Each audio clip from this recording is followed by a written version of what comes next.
దేశవ్యాప్తంగా శ్రీరామనవమి సందర్భంగా సీతారాముల కళ్యాణాన్ని పగటి వేళల్లో నిర్వహించడం ఆనవాయితీ. కానీ కడప జిల్లా వంటిమిట్టలో దీనికి కాస్త భిన్నమైన సంప్రదాయం కనిపిస్తుంది. దేశంలో ఎక్కడా లేని విధంగా చతుర్దశి నాటి రాత్రి రాముల వారి కళ్యాణం జరుగుతుంది. పగటి వేళ తాను రామ కళ్యాణాన్ని చూడలేకపోతున్నానని బాధపడుతున్న చంద్రుణ్ణి ఊరడించేందుకు రాముల వారు ఇక్కడ రాత్రివేళ కళ్యాణం జరిగేలా వరాన్ని కోరారని ఒక గాథ ప్రచారంలో ఉంది.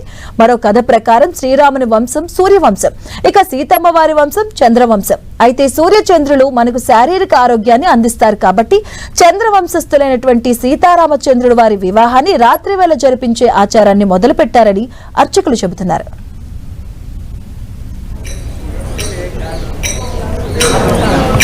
అసలు రాముల వారి కళ్యాణం పగటి వేళల్లో జరగకపోవడం వెనుక ఉన్న రహస్యం ఏంటి? పున్నమి వేళల్లో కళ్యాణ మహోత్సవాన్ని నిర్వహించడం వెనుక ఉన్న పురాణ గాథలపై మరింత సమాచారం మా ప్రతినిధి సురేంద్ర అందిస్తారు. దేశవ్యాప్తంగా ఉన్నటువంటి అన్ని రామాలయాల్లో శ్రీరామనవమి సందర్భంగా రామునికి కళ్యాణ వేడుకలు కూడా జరగబోతున్నాయి. భద్రాద్రి మొదలుకొని ఉత్తర భారతదేశంలో కానీ దక్షిణ భారతదేశంలో ఉన్నటువంటి ప్రతి రామాలయంలో సీతారామ కళ్యాణం చూడడానికి భక్తులందరూ వేలాది సంఖ్యలో తరలి వచ్చే క్రమంలో కడప జిల్లా ఒంటిమిట్టలో మాత్రం శ్రీరామనవమి రోజున రామయ్యకు కళ్యాణం జరగదు. అసలు ఇక్కడ ఉన్నటువంటి చరిత్ర ఏంటి, కళ్యాణం జరగకపోవడానికి కారణం ఏంటి తెలుసుకునే ప్రయత్నం చేద్దాం. మనతో పాటు ఆలయ అర్చకులు వీణా రాఘవాచారి అందుబాటులో ఉన్నాడు. ఆయన ద్వారా అసలు ఈ కళ్యాణానికి సంబంధించినటువంటి వివరాలు, ఎందుకు ఇక్కడ కళ్యాణం చేయరు, మరొక ఆనవాయితీ ఏం కొనసాగుతుందని తెలుసుకునే ప్రయత్నం చేద్దాం.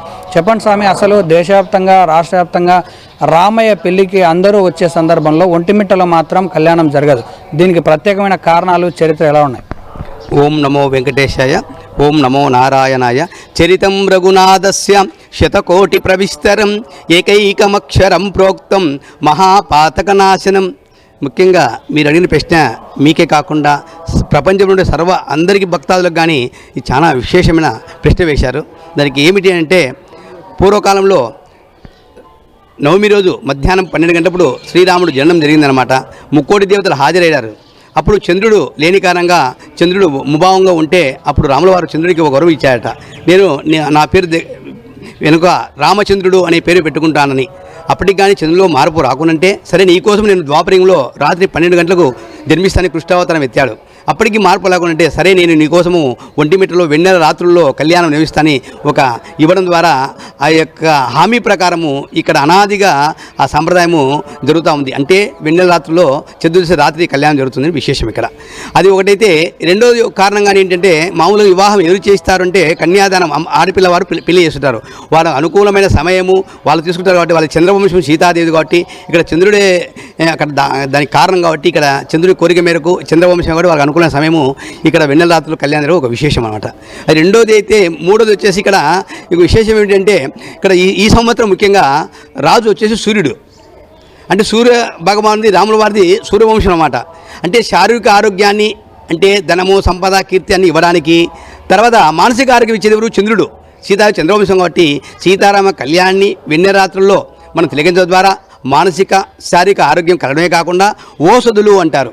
అంటే చంద్రుడి ద్వారా ఓషధులు అంటే ఇప్పుడు ఈ యొక్క వనమూలికలన్నీ ఆ చంద్రుడి వెన్నెలకాంతులు మనకు శక్తినిస్తున్నాయి. అటువంటి ఓషధుల యొక్క శక్తి ద్వారా మనలో ఒక ఉత్తేజము, నూతన ఉత్సాహము ఈ కళ్యాణం తిరగడం ద్వారా. ఏ విధంగా అయితే తిరుమల లడ్డుకు ఎంత ప్రాముఖ్యత ఉందో ఒంటిమిట్ట కళ్యాణం మాత్రం చూడాలని ప్రపంచవ్యాప్తంగా వీలుడుతుంటారు. అనాదిగా మనం రాజుల కాలం నుంచి కానీ ఇక్కడ కళ్యాణం రాత్రిపూట నిర్వహించడం మనం చూస్తున్నాము. అటువంటి కళ్యాణాన్ని అందరూ పాల్గొని తిలిగించే బాగుందని పాత్రకోవాలని కోరుకుంటూ ఓం నమో నారాయణయ్య.